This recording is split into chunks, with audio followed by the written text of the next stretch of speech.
The following presentation is brought to you by the Realm Network. Today on Mr. Media, I'll talk to John Hutton, a guy you've probably never heard of before, but who's been my friend for the last 8 years. He's just published his first book, A Daily Dose of Innocence. It's a warm collection of essays about family, faith, classic rock, cafeteria workers, sports, and peanut butter. I liked it so much, I published it myself. Stick around. With every dose of innocence, you can still count on a healthy measure of fun. Right, John? That's right, Bob.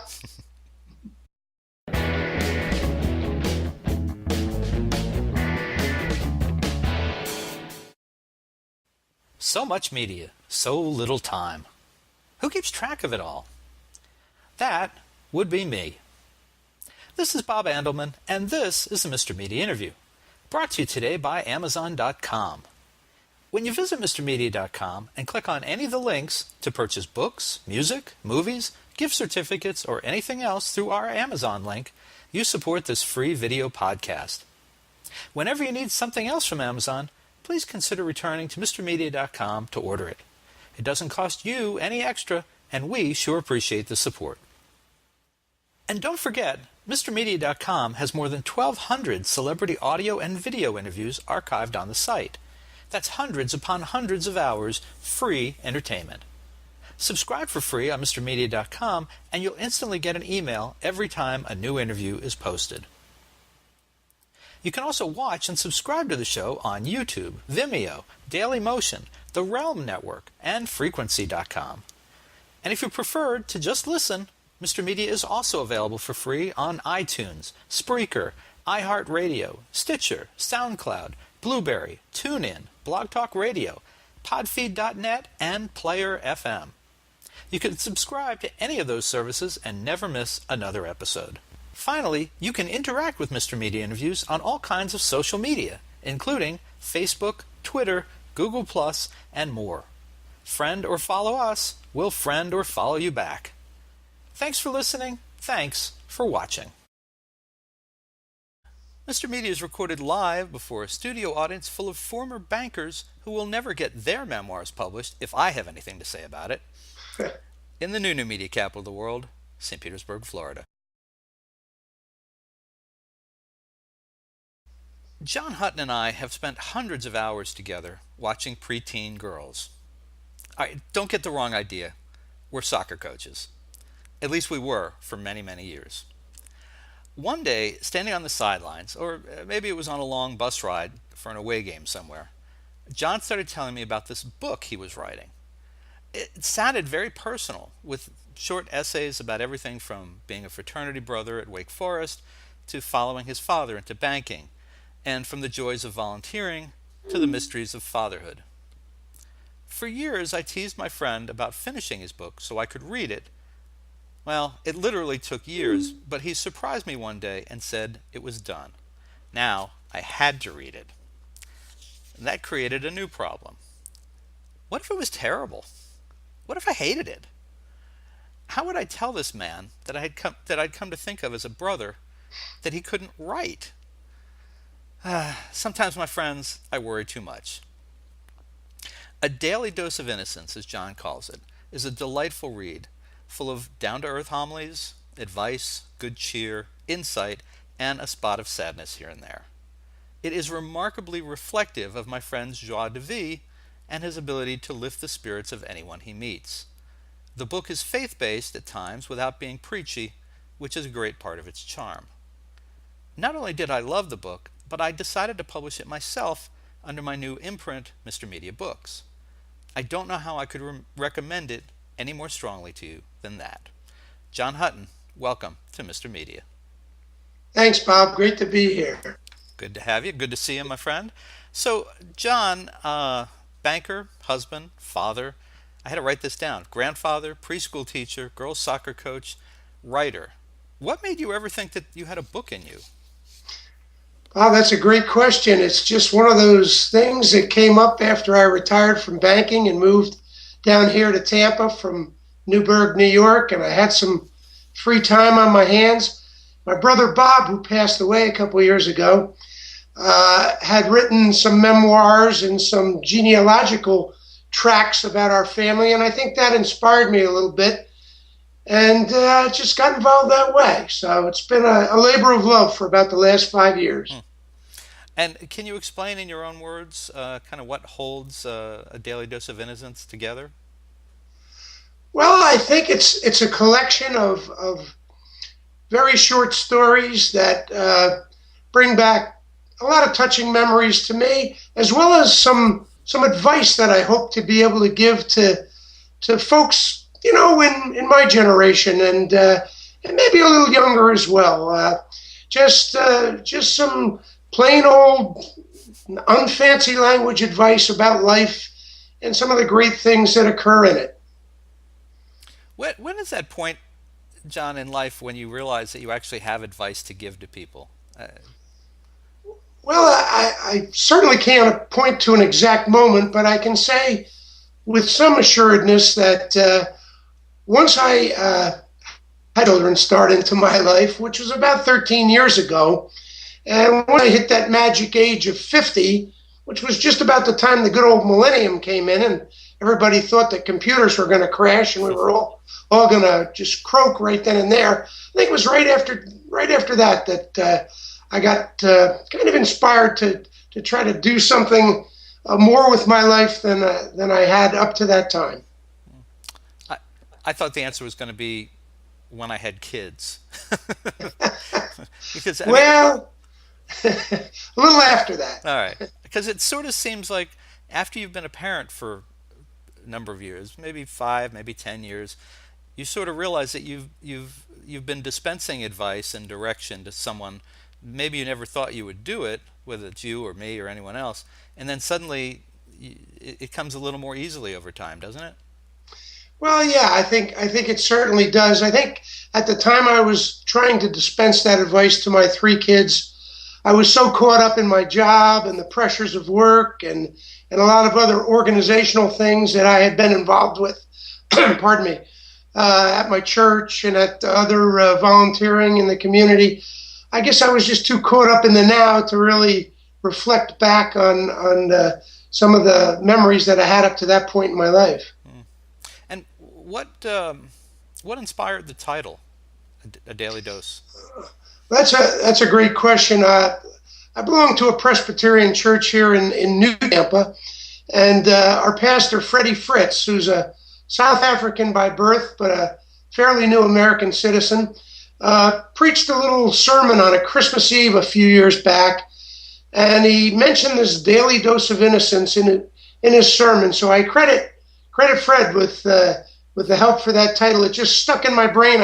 I grabbed a pencil as I was sitting in the church pew, and I just wrote it on the back of the program, the church program, A Daily Dose of Innocence, and I brought it home with me and just tucked it aside for a little while, but it was always there. That's where the idea came from.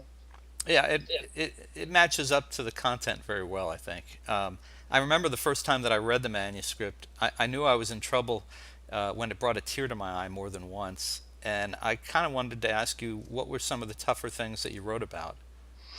Well, certainly I have a little chapter in there about my Uncle Ray Nelson. Uncle Ray was a great guy, like most uncles are, one of those guys that's always, got you and hugging you and telling you the jokes that maybe your mom or dad wouldn't pass on to you. And when he passed away, I actually had a son. My aunt and he had a son who died, predeceased them. And when I was in the church for that service, and my Uncle Ray, who was a great saxophone player, got up and played a Gershwin tune in honor of his son, that really got me. And as I wrote about it and thought about it, a tear came to my eye as well, for sure. I remember that story, and another thing that I remember is there's a story of a child being left out in the snow, complete accident. Do you mind sharing that story?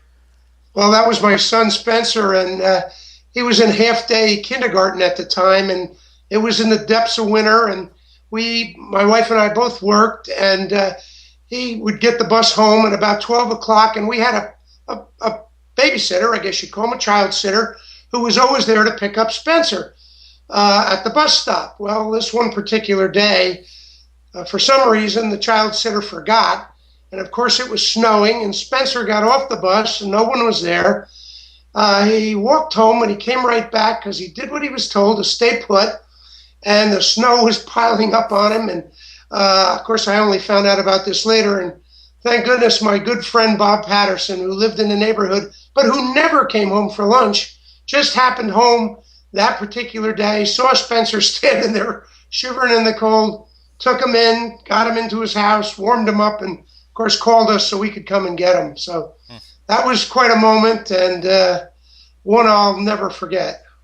And that's the thing about the book. It's full of what you might call kind of ordinary moments that we all go through, but I mean you capture them very well, and it's kind of that common man touch, I guess, that people talk about. I think that's apparent in the book.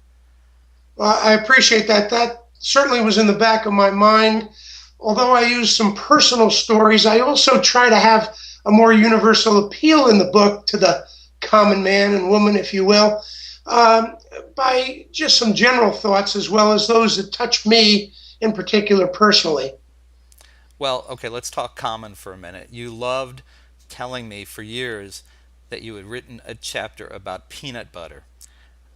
Can't get any more common than peanut butter, John. Why peanut butter? Peanut butter. Eat peanut butter every day, Bob, with a rare exception.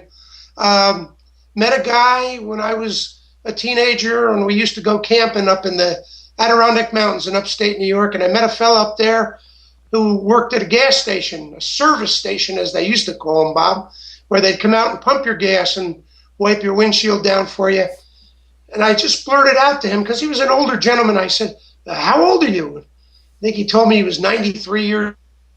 There's a secret, he said, "Peanut butter, son, peanut butter. I eat it every day." So that got me started. I used to eat peanut butter before that, but I was hooked on it after that. And to this day, an English muffin or a bagel in the morning with peanut butter and a glass of orange juice is my daily fare. So it keeps me going. All right. And there's other chapters in the book that are more simple, like you list your favorite movies. Got a favorite movie of all time, John? It's got to be The Godfather, Bob. With the actors, of course, the sets, the scenery, the plot itself, based on was it Mario Puzo's book. Just fantastic, and the only movie whose sequel and itself both won, the Academy Award for Best Picture. I don't think that's ever been done in history, except for The Godfather, Godfather Part 2. Mm-hmm. And then classic rock. Big fan of classic rock. Best band. Yeah, I like best music band of all genres. Like music of all genres, but certainly, classic rock. Being a teenager and a young adult in the '60s, I mean, come on. Saw the Beatles hit Ed Sullivan. Saw the Doors. Saw Jimi Hendrix in concert live. Big Brother and the Holding Company, the Chambers Brothers, on and on. I'd go on forever about that. Actually, I didn't impart this in the book. I don't believe I did, but I had an opportunity to go to Woodstock. Yes, I did say this, and got hurt playing soccer, of all things, the night before the great concert started. With crutches, all my buddies went. Had to hear war stories for years after that about Woodstock, So they're still going on, 40, 50 years later. But love that classic rock. That's my favorite. All right. And then finally, one more from the chapters of this sort of lists. What's the best dessert to have after dinner? Well, there's a lot. I mean, ice cream is my traditional favorite, and butter pecan ice cream is as good as it gets. But there's probably 1,000 desserts that I could share with you. My wife's banana pudding is terrific, and my sister-in-law Janet's cake. White cake with chocolate icing. So it's no wonder I weigh about 220 right now, because just can't stay away from some of those great desserts. I've been meaning to tell you, you need to have a book launch party that's just dessert. Yeah, that's a great idea. I have to mull that one over. Yeah, we can talk about that later. Okay. So who were you thinking? I mean, if you gave this any thought, I don't know, that the audience for a book like this would be. Who were you hoping would read the book? Yeah, well, initially when I started, it was just going to be my family, my relatives. I've got a rather unique situation in that I had a brother, I mentioned recently passed away, and a sister, but they were 21 and 20 years older than me. My sister's still alive up in Long Island. My sister had 7 children, my brother 4, so my nieces and nephews were more like my cousins and younger brothers and sisters, if you will. In fact, my oldest nephew is only 3 years younger than me to the day, same birthday. So the first appeal was basically to family. And then as I got thinking about it and as I started writing, I just wanted to expand on that a little bit and see if I couldn't incorporate a little more universality. Is that a word? If it isn't, I just invented it. It just kind of grew on me that have a little more universal appeal. So we'll see where it goes now that it's out and published, but hopefully it'll get some appeal out there.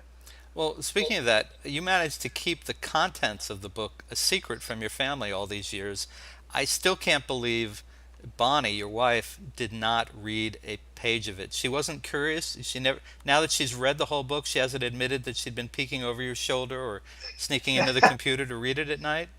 Yeah, no, she actually never did. She, not to my knowledge, and she's a very truthful person, so I'm sure that she has not. But not until, in fact, the night before last did she finish reading the book. So, and she never looked at a page and never really asked me that much about it because I kind of told her I was going to keep it under wraps and then I'd let her see it all when I was finished.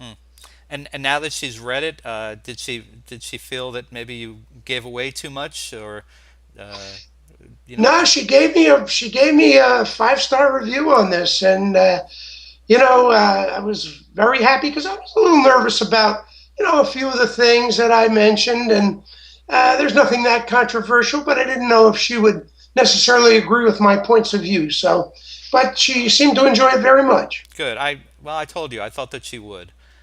I think it's the kind of thing where a lot of people publish books and a lot of people don't publish anything that other people need to read. But this is just different. There's something in the tone, in the way you wrote it, in the stories that you tell.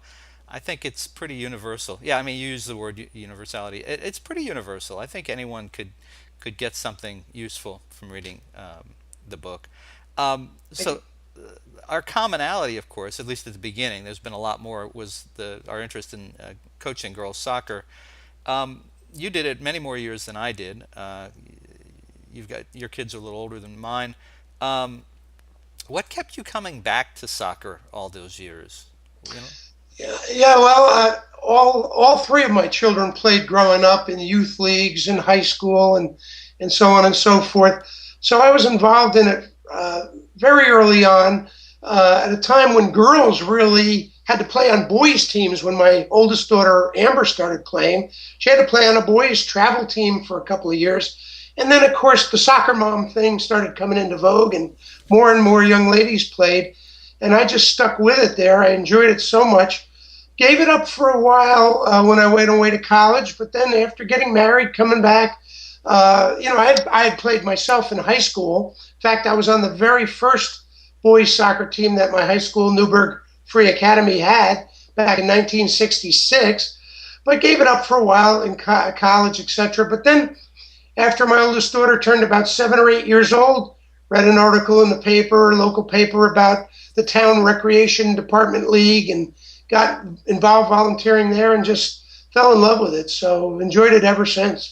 And both of us kept coaching after our daughters were out of the game, which I think it surprises a lot of people. They're like, "What? You kept doing it?" I mean, Yeah, absolutely. That's something that many people drop and go to something else once their own children move on. But it was a great thing when I got to Shorecrest Preparatory School. Gee, it's been almost 8 years now since I started there. And I got involved with soccer right away there. They needed they had a coaching position open in the girls' middle division, which is 6th, 7th, and 8th grade, as you know. And, met a lot of nice people through that, Bob. And so happy that you and I were able to hook up and coach. A little upset with the fact that you did topped my 8-0-1 record a couple of years back with your tremendous undefeated season. Yeah. But enjoyed coaching with you, and of course your daughter Rachel was on a team that we coached, and we just had so many good times and good memories and fun with the girls during that period of time. It's been terrific. Folks, I got to tell you, John set the bar very high. The first year we were there, there, the school had two teams. He had one team, I had another, and his very first season, he took the girls and he was 8-0, 8-0-1. I forgot about the tie, and so forever after I was chasing him, and then finally John retired and left, and I got my own little dream team, and yeah, we went 15-0 and turned his record upside down. So yes, I'm kind of proud of that. I should have retired then. I stayed 1 year too long after that, but that's another story. That's another story. But on that line, what do you think, having raised three kids who played sports, and of course Amber is a assistant athletic director in Manhattan now, what's the key to a successful student athlete to keeping that balance, do you think? Well, how much do we see right now about these professional athletes and even college? I read about Winston there from Florida State this morning in the paper. That balance is critical. And I tell my grandchildren who play soccer right now here in Tampa, listen, studies come first. Athletics come second. You have to get the good grades first. And hey, by the way, there's a lot more money available for good student grades in college than there is for athletics. So the balance is critical. But the exercise, the social nature of competition and teammates and everything is a very important part of the growing up process as well. So, it's studies first and then athletics second. But, good balance is critical. Well said, my friend. So, you've got one book. It's out. We're encouraging people to take a look at it now. What's next? When do you start on book 2? I don't know. I got my Medicare card in the mail the other day. In fact, I have an appointment next week to go sign up. So I'm not sure I'm going to have that energy, but I've thought about it a little bit, and I've thought about maybe a collection of short essays on a variety of topics. I do have a short essay that I've stored on my computer for years about my father. It's just called Pop. And it's a memoir that I have of him.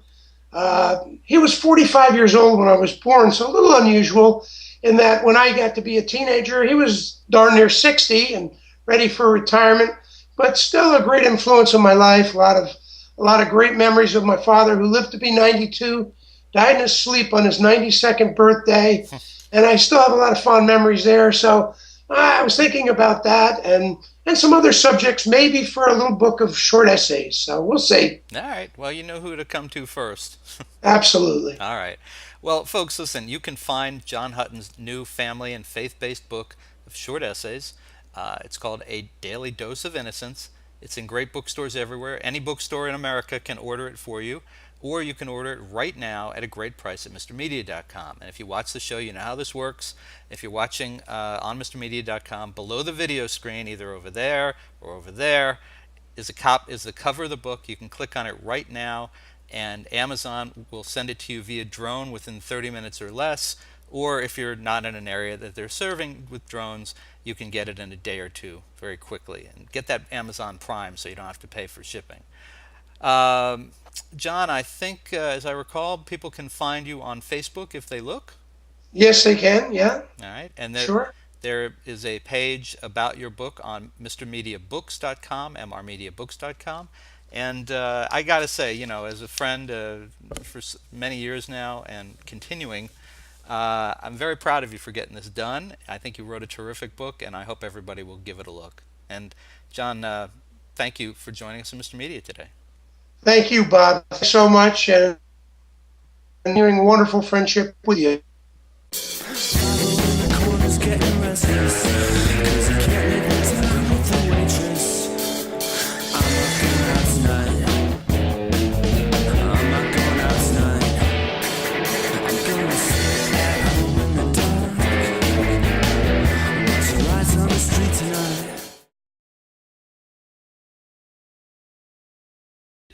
When you watch this, you're going to see that your speech does not match up to the video.